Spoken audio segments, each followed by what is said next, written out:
Retour au Canada, à l'ouest du Québec. Cette immense forêt boréale couvre plus de la moitié du territoire canadien. Imaginez, elle est 7 fois plus grande que la France. Mais ces arbres et ces lacs sont loin d'être les seules richesses naturelles du pays. Ici, dans les sous-sols, se cachent du zinc, de l'uranium, du nickel, de l'aluminium, de l'or. Avec plus de 60 types de minerais extraits des entrailles de la Terre chaque année, le Canada est l'un des principaux producteurs miniers au monde. Depuis la ruée vers l'or, des régions entières vivent au rythme de l'extraction minière. Mais cette exploitation est freinée à un prix. Plus de 345 mines laissées à l'abandon, rien qu'au Québec. Et sur ces sites désaffectés, l'acidité, l'arsenic, le mercure contaminent les sols et s'infiltrent jusque dans les rivières. À la tête d'une des plus importantes organisations environnementales du Québec, Christian Simard veut me montrer les dégâts causés par les mines. Christian, on ne peut pas croire qu'on est ici, au milieu de la forêt canadienne. C'est un spectacle de désert, de fin du monde presque. Il n'y a plus de vie. Non, c'est ça. Pourtant, on est en pleine forêt boréale, mais c'est le fruit de l'activité minière, qui est une activité très importante au Canada et au Québec. Et malheureusement, on a exploité des mines sans se préoccuper où on mettait les déchets. On est où ici? Ici, on est dans le site Manitou. Il y a une mine qui a exploité pendant des années et des années, plusieurs propriétaires, un après l'autre. Il y a eu une faillite à la fin et l'État s'est ramassé avec 11 millions de tonnes de résidus miniers qui dégagent une pollution acide extrêmement forte. Et comment on a pu en arriver là? Parce qu'il y a un certain laxisme. Les compagnies minières promettent des emplois, veulent des profits, ça dure 10 ou 15 ans, le prix de l'or, le prix des minerais fluctue, et après ça, on a fait les profits, on s'en va. Et bon, pression chez les politiciens, on est loin des villes, loin des citoyens parfois, oh, on cache un peu tout ça, et on recommence avec une autre mine, et une autre mine, et une autre mine, et nous laisse sans l'or, sans les minéraux, mais avec énormément de déchets, et après il faut passer le balai, il faut nettoyer. Le Canada, c'est le grand pays des mines.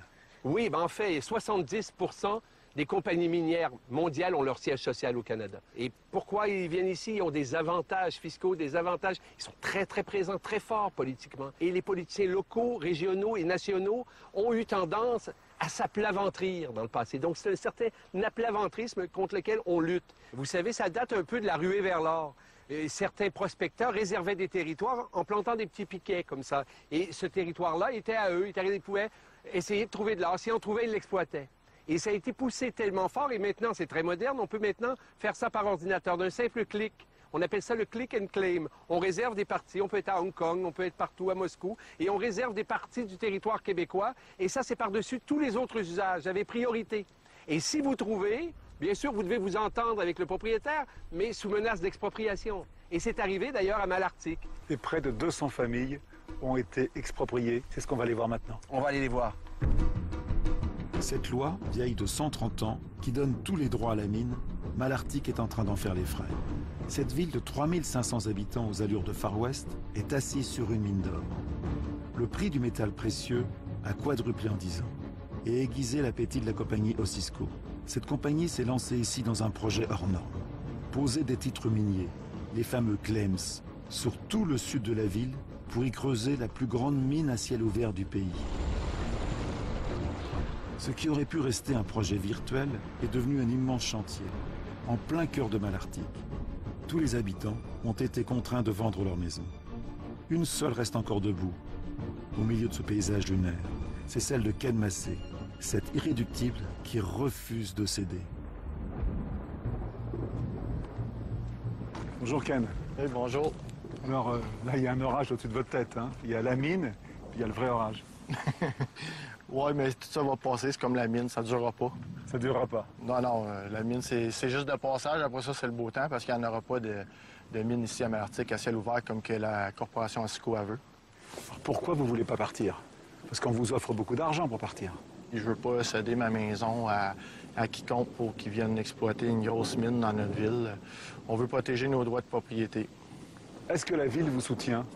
Non, pas du tout. La ville a travaillé en collaboration avec la mine pour le développement du projet. Alors, le paysage a complètement changé. Ici, on était au milieu d'une petite ville, il y avait toutes les maisons autour de chez vous. Là, il n'y a plus rien maintenant. C'est un désert. C'est comme s'il y avait une bombe atomique qui était tombée. Ah oui, on se créerait après une guerre, on se dirait sur un vieux chantier tout démoli. Ils ont saccagé tout le quartier, l'environnement. Ils ont coupé les arbres, ils ont bulldozé les plates-bandes. Ils ont détruit même un paquet de maisons à coups de tracteur. Pour l'instant, ils n'ont pas le droit d'exploiter. Ils ont simplement le droit de préparer le terrain. Sans notre propriété, ils n'ont pas le droit de faire d'exploitation. Et nous, on va contester l'avis d'expropriation, donc la minière nous a envoyé. Donc, bonne chance à la mine. Ils ne doivent pas vous aimer beaucoup. Ah ben ça, c'est leurs affaires, eux autres. On a été brimés dans nos droits ici par la municipalité et la compagnie, avec les agissements qui ont utilisés avant nous. On va les poursuivre pour un droit de brimage pour $1 million. Donc vous êtes persuadé que vous allez gagner? Oui, oui, on est persuadé qu'on va et que vous allez finir votre vie ici? Oui, oui, oui. Bravo. Mais malheureusement, depuis notre tournage, la Cour supérieure du Québec a rendu son jugement et ordonné l'expulsion de Ken Massé par la police. Et voilà tout ce qu'il reste aujourd'hui de son jardin et de sa maison. Plus rien n'empêche désormais la compagnie minière de creuser. Ce qui attend les habitants de Malartic, on peut le voir à quelques kilomètres de là, à Val-d'Or. Une autre ville située au pied d'une mine à ciel ouvert. Imaginez, la fosse de Malartic sera 4 fois plus grande, avec un trou géant de 2 km de long et 1 km de large, si profond que l'on pourra y plonger la tour Eiffel.